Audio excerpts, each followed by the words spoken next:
Please do subscribe, hit the bell icon, get the notification. देखते हैं पहला question क्या है।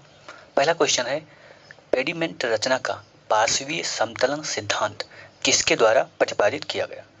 सिंपल सा क्वेश्चन है। ये आपका ऑप्शन होगा गिलबर्ट महोदय। क्या गिलबर्ट महोदय के द्वारा ये समतलन सिद्धांत प्रतिपादित किया गया।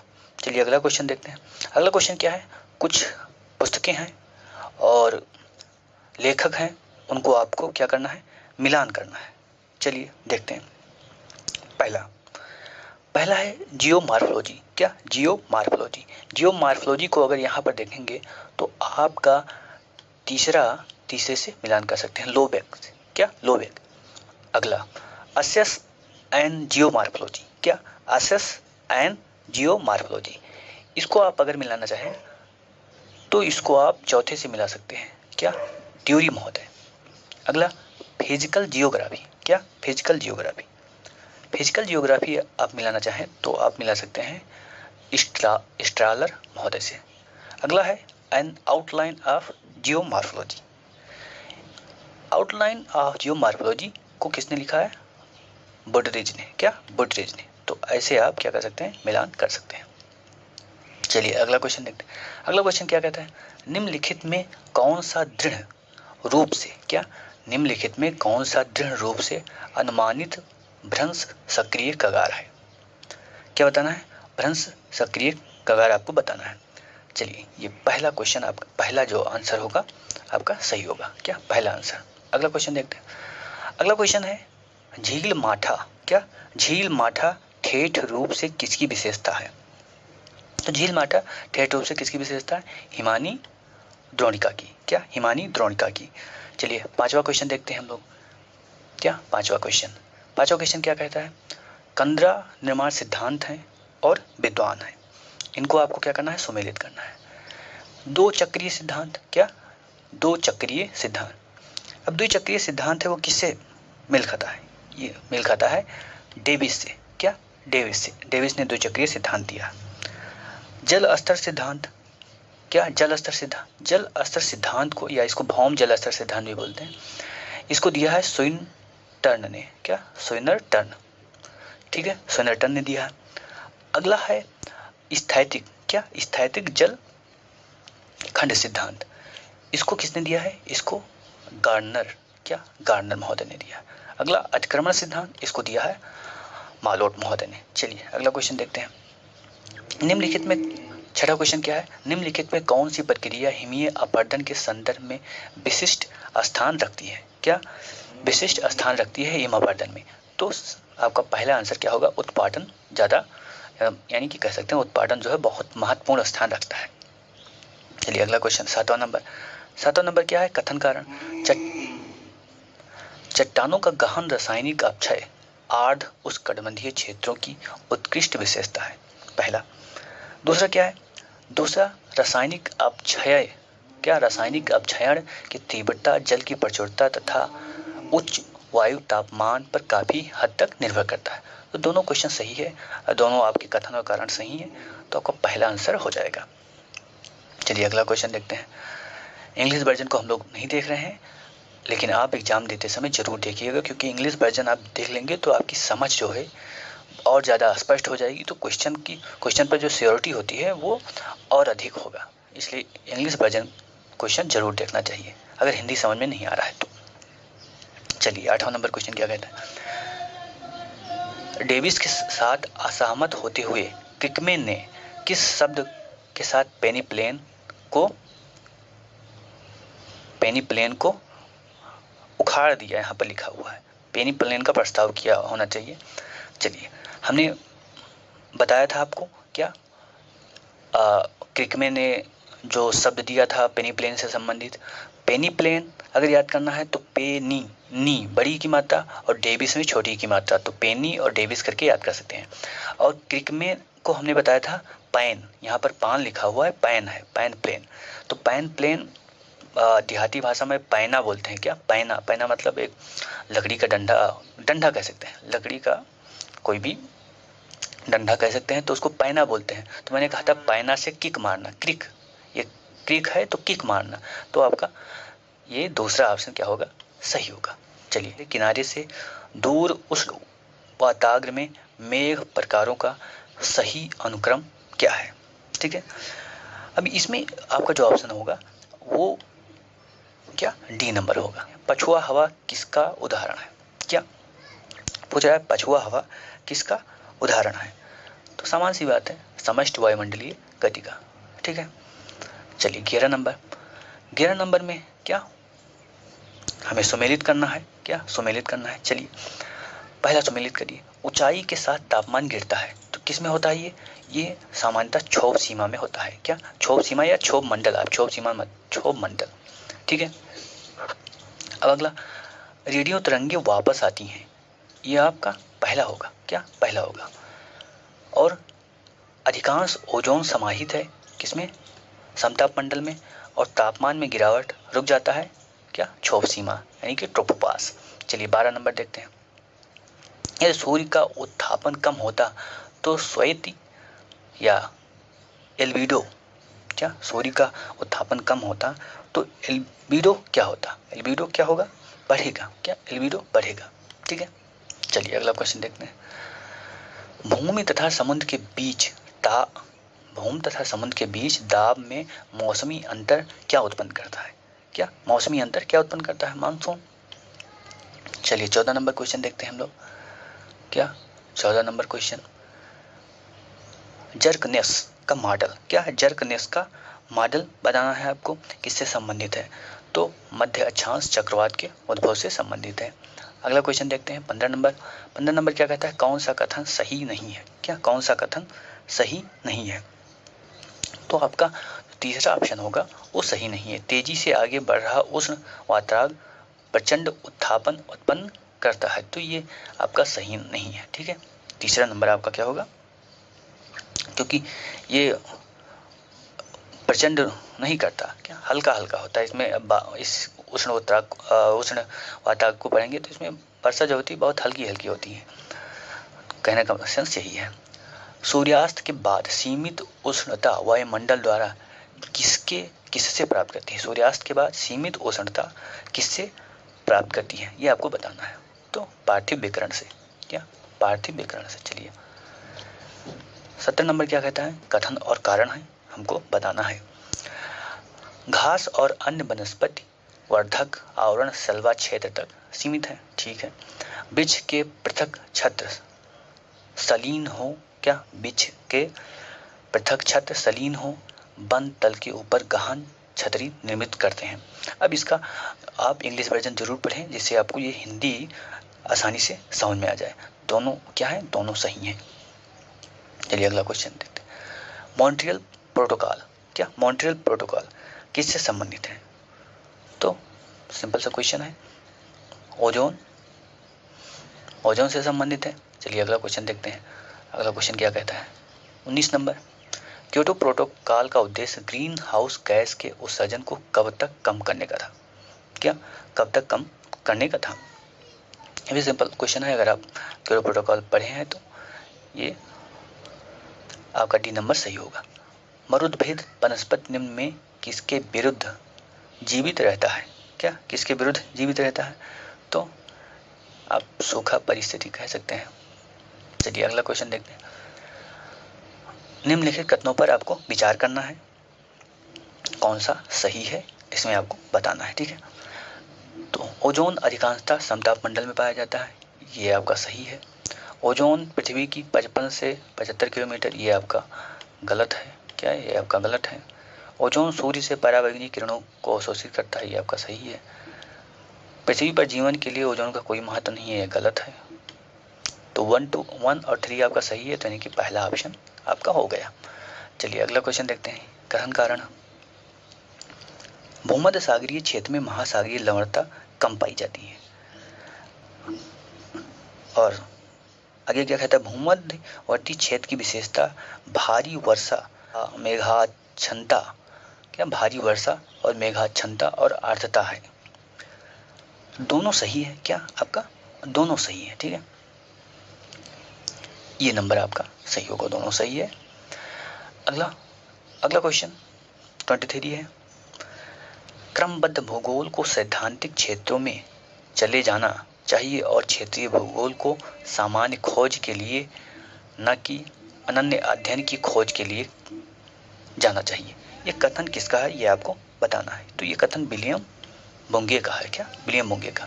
अगला क्वेश्चन देखते हैं हम लोग 24 नंबर। क्या 24 नंबर क्या कहता है? कथन है, परिमाणात्मक क्रांति के विकास में नूतन अध्ययन क्षेत्र प्रारंभ किया गया जो सामाजिक भौतिक विज्ञान कहलाता है और जो स्पष्ट करता है कि समाज की बीमाएं भौतिक बीमाओं के समरूप हैं और यह लोगों की संख्या, दूरी और समय को सम्मिलित करता है। यह किसने प्रारंभ किया? क्या यह किसने प्रारंभ किया? तो ये स्टीवर्ट। क्या? स्टीवर्ट। चलिए कथन कारण देखते हैं। परिमाणात्मक क्रांति के विकास में नूतन है। क्या? परिमाणात्मक या यहाँ पर परिमाणात्मक क्रांति का मुख्य जोर भूगोल में नियम निर्माण, मॉडल निर्माण और सिद्धांतीकरण लाना है। बिल्कुल सही है। अगला क्या कहता है? अगला कहता है कि द्वितीय विश्व युद्ध के बाद युवा भूगोलविद्ता को समझ में आया कि अनुभाविक विवरणात्मक और गजेटियर प्रकार के भूगोल को साहित्य की भाषा के बजाय गणितीय भाषा का उपयोग द्वारा त्याग दिया जाना चाहिए। तो दोनों आपका सही है। क्या? दोनों सही है। तो व्याख्या भी कर रहा है तो ये आपका सी सही होगा। चलिए 26 नंबर देखते हैं। विद्वान है और उन्होंने कौन सा सिद्धांत या स्पेशली सिद्धांत ही आप कह सकते हैं, कौन सा सिद्धांत दिया है ये आपको देखना है। चलिए देखते हैं। Hagar strand. क्या? Hagar strand. तो हैगर स्ट्रैंड का क्या है? नव परिवर्तनों का भौगोलिक प्रचार। चलिए अगला विलियम बुंगे। विलियम बुंगे का है सैद्धांतिक भूगोल। अगला गिलबर्ट वाइट। क्या? Gilbert white. तो गिलबर्ट वाइट का बाढ़ के प्रति मानव प्रतिक्रिया और वाल्टर इजार्ड क्षेत्रीय पद्धति विश्लेषण। क्या? क्षेत्रीय विश्लेषण की पद्धति कह सकते हैं। चलिए अगला क्वेश्चन हम लोग देखते हैं। अगला क्वेश्चन क्या कहता है? अगला क्वेश्चन सूची 1 और 2 को क्या करना है? मिलान करना है। चलिए मिलान करते हैं। ऑटो स्लूटर। ऑटो स्लूटर आपका डी, पहला आप किसे मिला सकते हैं? डी से मिला सकते हैं। रिस्टोफैन चीन का अध्ययन है। क्या? रिस्टोफैन की जो पुस्तक है वो चीन का अध्ययन। और पेशल, ऑस्कर पेशल की पुस्तक है दास आइलैंड। और फ्रेडरिक रेडजल की पुस्तक है पॉलिटिकल जियोग्राफी। तो आप इसमें ये आप 100% जानते होंगे और पेशल की दास आइलैंड 100% जानते होंगे। तो 2 से आप क्या कर सकते हैं? एलिमिनेट करके क्वेश्चन आंसर अपना निकाल सकते हैं। चलिए 28 नंबर देखते हैं। भूगोल में मानववाद। क्या? भूगोल में मानववाद के बारे में कौन सा कथन सत्य नहीं है? तो आप जो तीसरा ऑप्शन देखेंगे वो क्या? सत्य नहीं है। ठीक है। चलिए अगला क्वेश्चन देखते हैं। दार्शनिक उपागम और उनके समर्थक अब आपको स्पष्ट करना है। चलिए पहला देखते हैं आदर्शवादी। क्या? आदर्शवादी। तो आदर्शवादी आप मिला सकते हैं गुल्के महोदय से, हैरिस और गुल्के। घटना क्रिया विज्ञान, इसको आप किससे? राल्फ महोदय से मिला सकते हैं। अत्यांतिक। क्या? अत्यांतिक, इसको आप बुंगे से मिला सकते हैं। और कल्याणकारी आप स्मिथ से मिला सकते हैं। तो आपका ये हो गया। चलिए 30 नंबर क्वेश्चन देखते हैं। क्या? 30 नंबर, निम्नलिखित में कौन टेलियोलॉजिकल विचारों का दृढ़ समर्थक था? क्या बताना है? टेलियोलॉजिकल विचारों का दृढ़ समर्थक था। तो आपको पहला जो आंसर होगा ग्योट, ये सही है। अगला क्वेश्चन क्या है? बड़े नगरीय अधिवास से दूर जनसंख्या विकेंद्रीकरण की प्रक्रिया का गैर महानगरीय क्षेत्रों में होना क्या कहलाता है? जैसे महानगर छोड़कर आप उससे दूर जाना चाहते हैं तो क्या कहलाएगा? यहाँ पर पूछ रहा है क्या कहलाएगा। तो आपका आंसर होगा प्रतिनगरीकरण। चलिए अगला क्वेश्चन। नगरीकरण की त्वरित अवस्था में नगरीय जनसंख्या में संघटित होता है। क्या? नगरीय जनसंख्या में संघटित होता है। तो आपको 25 से 70%। चलिए अगला क्वेश्चन। प्रमुख नगर की अवधारणा। क्या? प्रमुख नगर की अवधारणा किसने दी है? सिंपल सा क्वेश्चन है, जेफरसन ने। क्या? जेफरसन महोदय ने दिया है। अगला देखते हैं कथन कारण। क्या? कथन कारण। के मॉडल की अपेक्षा लॉस का मॉडल कम प्रतिबंधात्मक है। ठीक है। अगला, लॉस प्रत्येक कार्य का पृथक परास, पृथक सीमा और पृथक षटकोणीय भीतरी प्रदेश मानते हैं। दोनों सही है क्या? दोनों सही है, तो आपका पहला ऑप्शन सही होगा। ठीक है।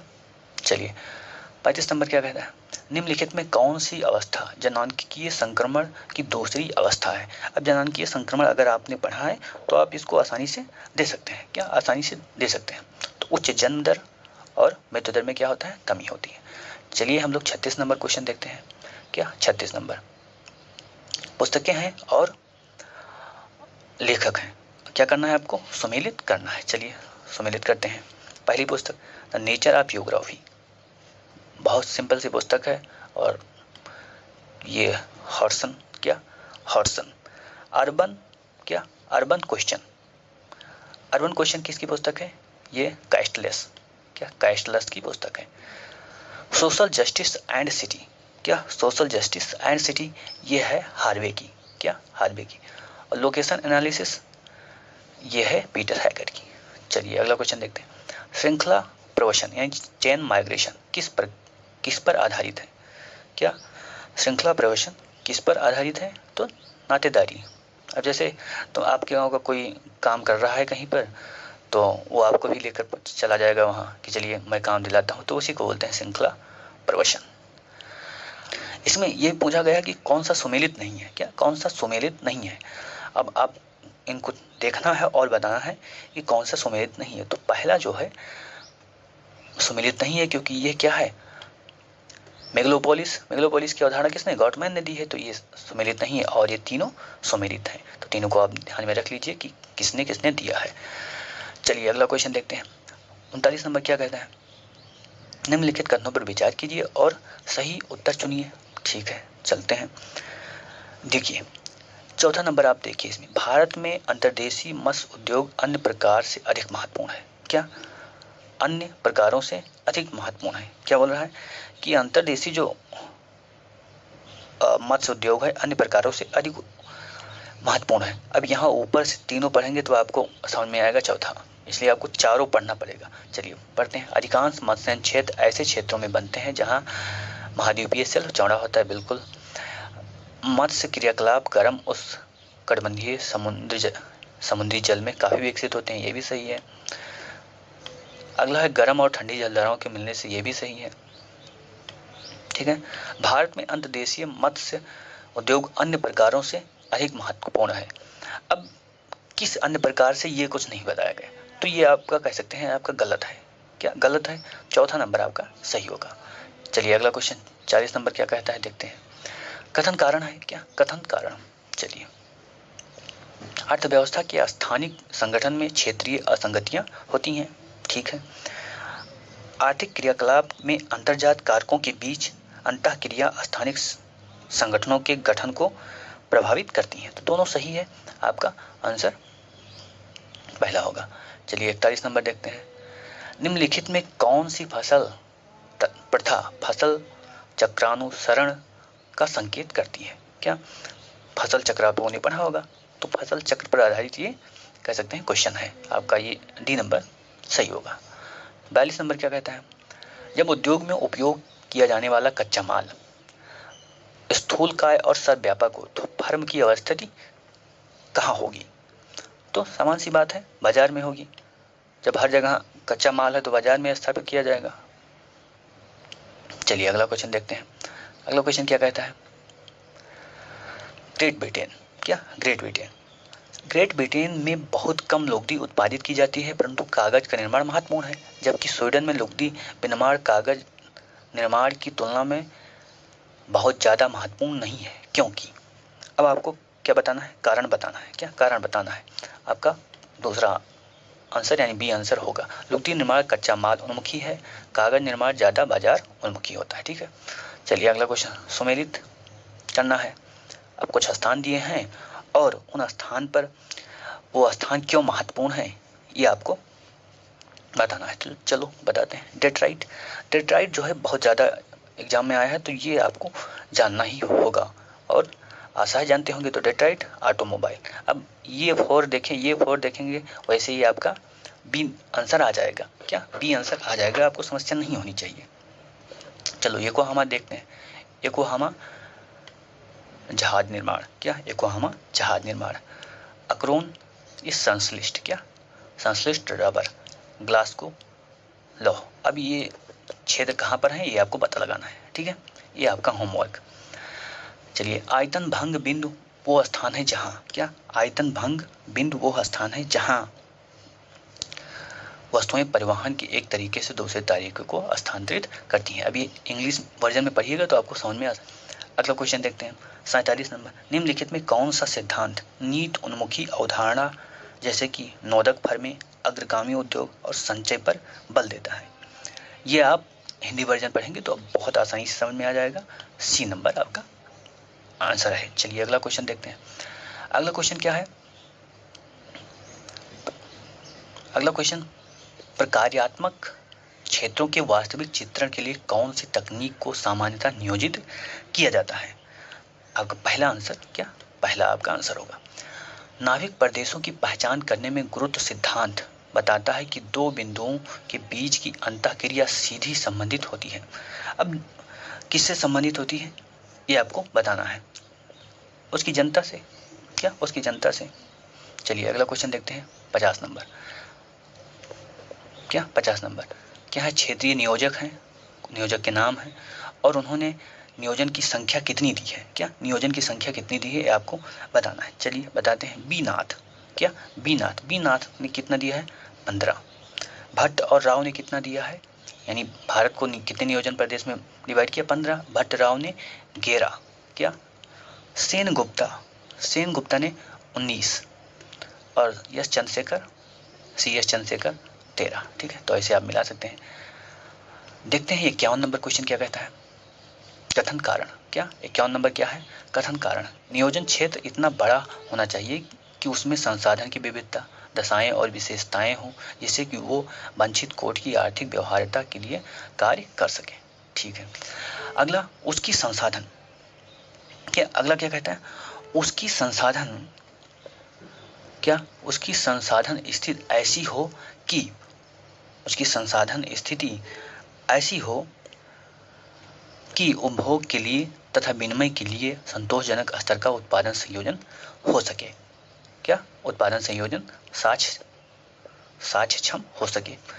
अब ये आपका दोनों क्या सही है और पहला आपका क्या होगा? आंसर होगा। 52 नंबर क्या कहता है? क्षेत्रीय आधार पर उप योजना तैयार करने का कार्य किसमें लिया गया था? यानी क्षेत्रीय आधार पर योजना तैयार करना शुरू किया गया तो कौन सी योजना थी भारत में? तो पांचवी पंचवर्षीय योजना थी। ठीक है, अगला क्वेश्चन, निम्नलिखित में किसने आर्थिक क्षेत्रों की सोवियत अवधारणा और उत्पादन विशिष्टीकरण के अनुवर्ती भिन्न व्यवस्थाओं के आर्थिक क्षेत्रों की रूपरेखा प्रस्तुत की? ठीक है, आपको बताना है। तो पी सेनगुप्ता, क्या पी सेनगुप्ता। अगला क्वेश्चन, निम्नलिखित में किस राज्य ने 2001 और 11 के दौरान साक्षरों की वृद्धि पर दर निम्नतम रही? यानी साक्षरता जो वृद्धि है वो किस क्षेत्र में क्या रही? निम्नतम रही। तो आपका तमिलनाडु क्षेत्र, क्या आपका, हाँ क्या है ये आपका, ये होगा क्या? तमिलनाडु। क्या ये आपका तमिलनाडु होगा। चलिए अगला क्वेश्चन देखते हैं। अगला क्वेश्चन क्या है? भारत में निम्नलिखित में से कौन सा स्थान सूरज की ऊर्ध्वाधर किरणों को नहीं पाता? क्या सूरज की ऊर्ध्वाधर किरणों को नहीं पाता? अब कर्क रेखा के जो उत्तर होगा वो नहीं पाएगा। इसमें कर्क रेखा के उत्तर कौन है? श्रीनगर। तो श्रीनगर हो गया, सिंपल सा क्वेश्चन है। क्या अगला, निम्नलिखित में कौन सा परमाणु, क्या निम्नलिखित में कौन सा परमाणु कहाँ? तमिलनाडु, क्या तमिलनाडु में स्थित है? तो कल्पक्कम, क्या कल्पक्कम। चलो अगला क्वेश्चन, कौन सा युग सुमेलित नहीं है? क्या कौन सा सुमेलित नहीं है? ठीक है, गोंडवाना भूमि। अब गोंडवाना भूमि क्या है? लघु हिमालय में थोड़ो है, तो ये सुमेलित नहीं है। ठीक है, क्या डी सुमेलित नहीं है। चलिए अगला क्वेश्चन 58 नंबर, भारत में निम्नलिखित में कौन सा बंदरगाह क्या है? प्राकृतिक पोताश्रय नहीं है, नहीं प्राकृतिक रूप से नहीं है। तो अब पारादीप, क्या पारादीप। अब पश्चिम में जितने भारत के पश्चिमी तट पर जितने बंदरगाह हैं वो लगभग क्या है, प्राकृतिक हैं, और पूर्व में जितने हैं लगभग वो क्या है, कृत्रिम है। ये सामान्य सा धारणा है, लेकिन आप सबको अच्छे से क्या कर लीजिए, याद कर लीजिए। चलिए अगला क्वेश्चन देखते हैं। योजना आयोग के अनुसार भारत में कृषि जलवायु क्षेत्रों की संख्या कितनी है? 15। चलिए अगला क्वेश्चन। भारत में मैग्नीज अयस्क का लगभग 3/4 भाग कहाँ पाया जाता है? तो आपका दूसरा होगा कर्नाटक, उड़ीसा, मध्य प्रदेश, महाराष्ट्र। 61 नंबर क्या कहता है? सूची 1 सूची 2 को मिलाना है। क्या? सूची 1 और सूची 2 को मिलाना है। मिलाते हैं। मानक दूरी आपका होगा केंद्र लेखीय माप। क्या? केंद्र लेखीय माप। दूसरा निकटतम पड़ोसी अधिवास पैटर्न। क्या? अधिवास पैटर्न। सहसंबंध विकर्ण। क्या? विकर्ण। आइजीन मूल मुख्य संगठक। अब इसमें दो तो आपको सामान्य रूप से आना ही चाहिए अगर ज्योग्राफी के स्टूडेंट हैं, निकटतम पड़ोसी और मानक दूरी। तो 2 आ जाएगा तो आप आसानी से क्वेश्चन कर सकते हैं। चलिए अगला देखते हैं। Question number 62। क्या? क्वेश्चन नंबर 62 क्या कहता है? निम्नलिखित में कौन सा GIS ऑपरेशन है? अब आपने अगर प्रैक्टिकल पढ़ा होगा अच्छे ढंग से तो इस क्वेश्चन को आसानी से आप कह सकते हैं। ठीक है, तो मानचित्र ओवरलेइंग आपका C। अगला क्वेश्चन क्या है? 63 नंबर। किसी क्षेत्र में भिन्न भूमि उपयोग के अनुपात दर्शाने के लिए कौन सा आरेख का प्रयोग किया जाएगा? क्या? कौन सा आरेख? पाई। अगला क्वेश्चन, यदि मानों का बंटन निम्नलिखित है तो माध्य, माध्यिका और बहुलक अनुरूप होते हैं। क्या? आपका ये आंसर क्या होगा? ये आपका आंसर बी होगा। क्या? बी, आंसर बी, यानी कि सामान्य होगा। ठीक है, चलिए अगला क्वेश्चन देखते हैं। क्या दिया है? SOI के स्थलाकृतिक मानचित्र में इतना आरएफ है पैमाने के साथ किस समोच्च रेखीय अंतराल का अनुपालन किया जाना चाहिए? क्या? तो आपका आंसर क्या होगा? 20 मीटर। चलिए अगला क्वेश्चन देखते हैं। क्या है? सूची 1 और सूची 2 को क्या करना है? मिलाना है। चलिए मिलाते हैं। जीपीएस क्या करता है? वैश्विक अवस्थिति। पहला 3 हो गया, यानी कि 2 आपका ऑप्शन क्या हो गया? कट गया। दूसरा पेंटोग्राफ। क्या? पेंटोग्राफ क्या करता है? पेंटोग्राफ क्या करेगा? चलिए इसको मिलाते हैं। कहाँ पर? घटाना बढ़ाना। ठीक है। प्लेनीमीटर। क्या? प्लेनीमीटर क्या करता है? प्लेनीमीटर क्या करेगा? दूरी और क्षेत्र। तो C1 हो गया। तो C1 करके आप एक से ही क्या निकाल सकते हैं? आपका C आंसर क्या हो जाएगा? सही हो जाएगा। चलिए अगला क्वेश्चन देखते हैं। अगला क्वेश्चन क्या है? 67 नंबर। क्षेत्र की विषम जातीय जनसंख्या को निरूपित करने के लिए सर्वाधिक उपयुक्त प्रतिचयन तकनीक है। क्या? सर्वाधिक उपयुक्त प्रतिचयन तकनीक है। तो आपका दूसरा आंसर क्या होगा? यादृच्छिक या स्तरित। अगला भारतीय संघवाद। क्या? भारतीय संघवाद की निम्नलिखित मुख्य विशेषता में से किसका भौगोलिक आधार नहीं है? तो आपका डी आपका क्या होगा? आंसर होगा। अगला क्वेश्चन, निम्नलिखित में कौन सा देश विश्व में मानव प्रजाति के अभ्युदय यानी उद्भवन समुच्चय के रूप में जाना जाता है? यानी कहाँ से समान सा क्वेश्चन है कि कहाँ से उदय हुआ है, किसका? मानव प्रजातियों का। क्या? मानव प्रजातियों का उदय कहाँ से हुआ है? तो इसमें आप देखेंगे ना, क्या इसमें आप देखेंगे तो दक्षिण अफ्रीका संघ, अब दक्षिण अफ्रीका संघ में यूएस में इंडोनेशिया, तो अफ्रीका होता तो अफ्रीका को हम लगा सकते थे। क्या? अफ्रीका होता तो अफ्रीका को हम लगा सकते थे, लेकिन अफ्रीका है नहीं। क्या? अफ्रीका है नहीं, तो हम इसमें क्या लगा सकते हैं? इसमें हम भारत वही लगा दें, ज़्यादा बेटर रहेगा। चलिए अगला क्वेश्चन देखते हैं। 70। विश्व को 10 क्षेत्रों में विभाजित करने वाला भू सामरिक मॉडल किसने प्रस्तुत किया? क्या? विश्व को 10 क्षेत्रों में विभाजित करने वाला भू सामरिक मॉडल। तो आपसे क्वेश्चन पूछा जा सकता है भू सामरिक मॉडल, तो सॉल कोहेन ने। क्या? सॉल कोहेन ने। चलिए अगला क्वेश्चन 71 नंबर क्या कहता है? प्रशासनिक इकाई का नाम। क्या? प्रशासनिक इकाई का नाम, और वो प्रशासनिक इकाई देश में क्या कहलाती है? जैसे जिला तो भारत में क्या है? जिला है, यानी कि ये क्या होगा? दूसरा होगा। ये दूसरा ही कर देंगे, आपका आंसर आ जाएगा। क्या? आपका आंसर आ जाएगा C। विभाग यानी कि जिला को क्या कहते हैं वहाँ पर? फ्रांस। क्या? France France. अगला क्वेश्चन हम लोग देखते हैं। अब यहाँ देश कौन होगा? देश को हम किससे मिला सकते हैं? देश को ग्रेट ब्रिटेन, और क्राइस को जर्मनी। चलिए अगला क्वेश्चन क्या है? 72 नंबर क्या कहता है?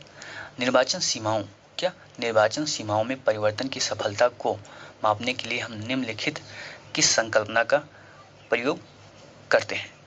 तो दूसरा आपका ऑप्शन बी क्या होगा? सही होगा। अगला क्वेश्चन क्या है? भौगोलिक अध्ययनों में कल्याण उपागम के स्थानिक अंतरों पर बल दिया जाता है, तो किस पर? जीवन की गुणवत्ता पर। क्या? जीवन की गुणवत्ता पर। अगला, भूगोल में सांस्कृतिक घुमाव किसके लिए जिम्मेदार है? क्या? भूगोल में सांस्कृतिक घुमाव किसके लिए जिम्मेदार है? सामाजिक और सांस्कृतिक भूगोल को एक दूसरे के समीप लाने के लिए। अगला क्वेश्चन क्या है? उद्योग है और उनकी अवस्थिति कहाँ है, ये आपको बताना है। चलो, एल्युमिनियम तो कहाँ है? रेणकोट। क्या? रेणकोट। तांबा, खेतड़ी। अब दो ही मिला लेंगे तो आपका मिल जाएगा। क्या? दो ही मिला लेंगे तो आपका आंसर हो जाएगा, लेकिन आप मिला लीजिए। जस्ता प्रगलन, ये विशाखापट्टनम में है, और रेशम कर्नाटक। ठीक है, सो आज के लिए इतना ही। फिर मिलते हैं अगले वीडियो में। तब तक के लिए जय हिंद। कृपया चैनल को सब्सक्राइब कर लें।